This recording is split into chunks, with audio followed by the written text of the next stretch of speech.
C'est une réalité très visible en Seine-Saint-Denis.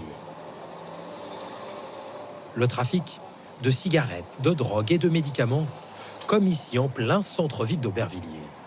En plein jour, sans même se cacher au milieu de la population. Le gouvernement veut y mettre fin, et pour ça, il ne lésine pas.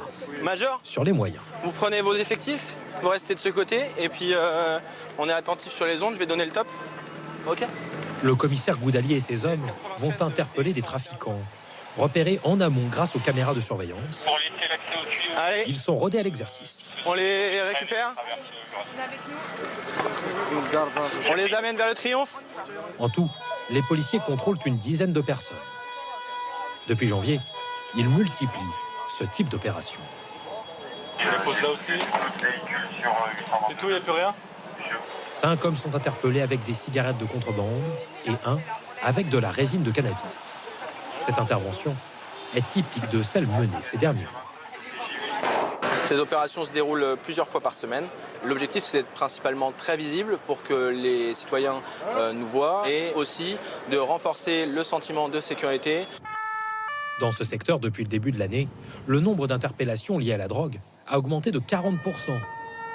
Dans certaines villes, le nombre de patrouilles a carrément doublé. Un changement de stratégie sur ordre du ministre de l'Intérieur. À l'automne dernier, Gérald Darmanin a fixé un objectif ambitieux. Il a été demandé à l'ensemble des préfets concernés de préparer des plans zéro délinquance sur les sites accueillant les Jeux. C'est en Seine-Saint-Denis qu'il y aura le plus d'épreuves. C'est ici que logeront des milliers de touristes et athlètes. Une image de la France à l'étranger, encore pleine de points de deal. Celui-ci aux portes de Paris est ouvert depuis 30 ans. Des centaines de descentes de police n'y ont rien changé. Ce jour-là, les forces de l'ordre embarquent 2 dealers, remplacés en quelques jours, comme à chaque fois.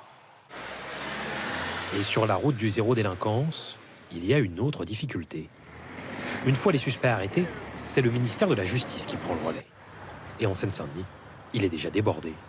Au tribunal de Bobigny, il faudrait tripler le nombre de procureurs, doubler celui des greffiers, pour arriver à un fonctionnement tout juste correct d'après les syndicats. Et ce n'est pas tout. Admettons qu'on ait plus de salles d'audience, plus de greffiers, plus de magistrats. Après, il faut des places de prison, des gens qui gèrent les amendes, des conseillers probation et insertion pour gérer la réinsertion du condamné. Cela manque aussi en France d'après les syndicats. Le gouvernement va augmenter le nombre de juges et de greffiers au tribunal de Bobigny. Le problème, c'est que les opérations zéro délinquance vont aussi multiplier le nombre d'affaires à juger. Ces renforts d'effectifs pourraient alors ne pas suffire.